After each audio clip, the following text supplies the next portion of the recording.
I'm going to talk to you about something today called a relationship contract. Now, the words relationship and contract may not seem like they belong in together, but they do. They can be very helpful for relationships. So the definition of a contract is a binding agreement that both people willingly agree to the terms of, and it also lays out the terms or what will happen if either party does not go along with the agreement. So a contract in a relationship helps you to do that. It helps you to define what each person is supposed to do, what will happen if the person does not do it, and gives both people an opportunity to really think and decide, can I do that? Am I willing to do that? And it defines for that person what they actually need to do. So it's really helpful. So when are some times that you might want to use a relationship contract? Well, the first is when you have a marital separation. If you're actually going to separate, you want to have a very clear agreement as to why you're separating, what you are each going to do while you separate. Is it going to be going to separate counseling together? Is it going to have a date night? Is it not to date other people? Is it to have a time apart, like say a month or 2 months? Define exactly what it is that you are going to do during that separation time.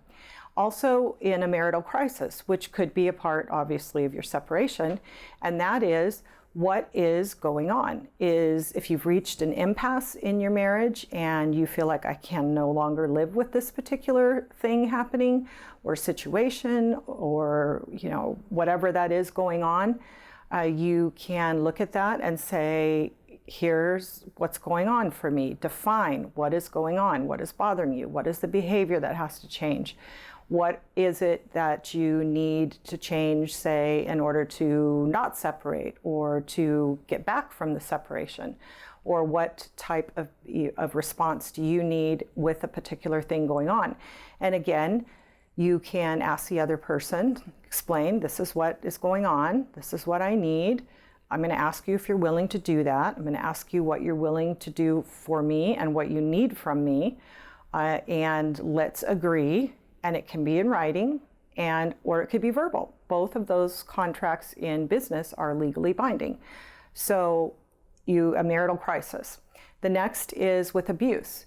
Relationships that have abuse often need to have a contract in order to help the person that is abusive know exactly what is being done and what you need changed. So what you do is you talk to the person about the problematic behavior. You don't even have to call it abuse. You can just say, this is the behavior that is not okay.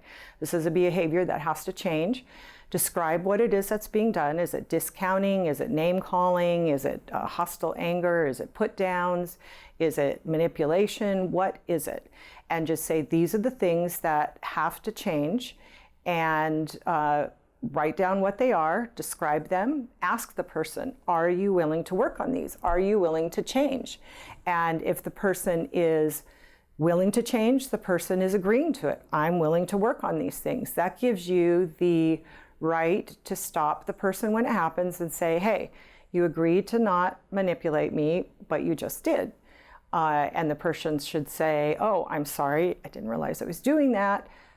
What did I just do? And the attitude should be really good if the person is sincere about changing the behavior.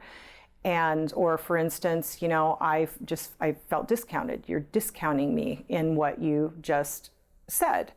And so since a person has agreed to work on those things, then it should be okay for you to call those things out to where there is change and the person continues to work on it. So it's very, very helpful with abuse because it's hard to change abuse, and sometimes people that are abusive don't recognize exactly what they're doing that is abusive. They need to be taught or shown or have it pointed out to them, look, that didn't feel good, that wasn't okay. The next time is with children. We always have contracts. This is the thing that we do the most with children. I'll buy you, a bicycle after you, pass this class, or, you know, if you do this, if you get this good of grades, then you will get a car. But again, just reminding you that using relationship contracts with children can go both ways. You can even do a contract with your child on behavior you need to change, like maybe it's yelling, maybe it's nagging, maybe, you know, I don't know, come up with something you can say to your child in teaching that child how contracts work and how you get change in relationships. Let's make a contract, and let's say that I'm going to work on not yelling, and you're going to work on listening when I ask you to do something and following through, so that it will be easier for me not to yell. So you both have a particular thing that you've promised to do, and you both agree, and then you both, maybe you could set some type of consequence for either one of you if you go back to that behavior. And it just makes it really clear. And one of the times, it's really common in relationships when I'll talk to people and they'll be telling me, oh, I'm on the verge of separation, or, I can't handle, this abuse anymore, or this particular behavior for my child. And I'll just say, well, what specifically do you need changed? And can you describe to me the behavior in behavioral terms so that you could put it down and the person would know exactly what needs to change? And a lot of times they can't. And when they're considering a separation, I'll say, what are the minimum changes that your spouse has to make in order for you to stay in the marriage? And it's really hard for them to come to that, explain to me exactly what it is. And my suggestion is that when you put down changes that you need and you make your contract, that you use observable behavioral terms. In other words, things that are very clear. When you just say you're abusing me, or you're not respecting me, or you're not treating me well, those terms are open to, definition depending on what that person sees as abusive, or what that person sees as, unacceptable or disrespectful. So define it. What does the respect look like? Does the disrespect look like? How would you observe it if you saw it? Is it raising your voice? Is it not speaking to you in a tone that doesn't have an attitude? Is it not disagreeing with you in front of the children?